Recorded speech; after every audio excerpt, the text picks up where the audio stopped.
Identity permutation, let X be a non-empty set. A bijective mapping alpha from X to X is called the identity permutation on X if alpha X is equal to X for all X belonging to X. Identity permutation क्या है?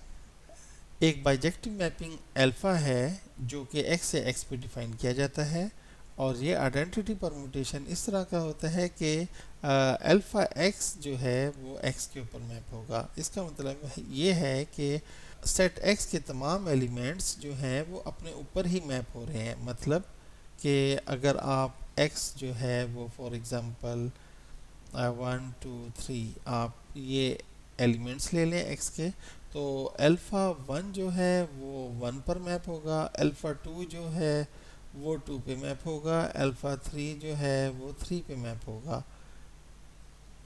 तो हर element अपने ऊपर map हो रहा है। तो जब आप इसकी परम्यूटेशन बनाएंगे तो आप देखेंगे कि आपने जो 1 2 3 ये जो डोमेन के एलिमेंट्स लिखे हैं, अब यहाँ पर आपने को डोमेन के एलिमेंट्स इनके इमेजेस लिखने हैं, यानी अल्फ़ा 1 का इमेज है, अल्फ़ा 2 जो है वो 2 का इमेज है, अल्फ़ा 3 जो है वो 3 का इमेज है। अब आप देखें कि ये जो आइडेंटिटी परम्यूटेशन है 1 2 3, अल्फ़ा 1 पे मैप हो रहा है, अल्फ़ा 2 पे मैप हो रहा है, अल्फ़ा 3 पे मैप हो रहा है। तो आइडेंटिटी परम्यूटेशन के अंदर क्या होता है कि हर एलिमेंट अपने ऊपर ही मैप होता है। तो 1 पे, 2 पे, 3 पे।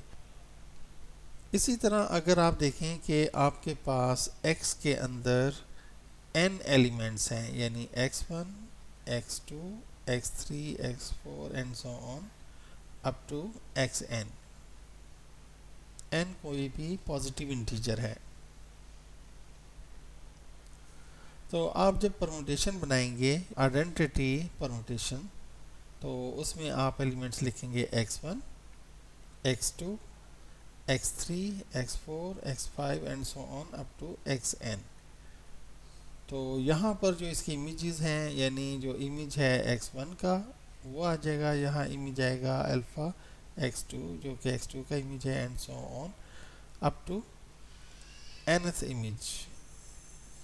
xn का इमेज अल्फ़ा xn है। और आपको पता है चूँकि ये आइडेंटिटी इमेज है, आइडेंटिटी परम्यूटेशन है, लिहाजा हर एलिमेंट अपने ऊपर मैप हो रहा है। तो x1 मैप होगा x1 पर, यानी अल्फ़ा x1 जो है वो x1 के इक्वल है, x2 मैप होगा x2 के ऊपर एंड सो ऑन, और जो xn है वो xn के ऊपर मैप होगा। तो ये आइडेंटिटी परम्यूटेशन है।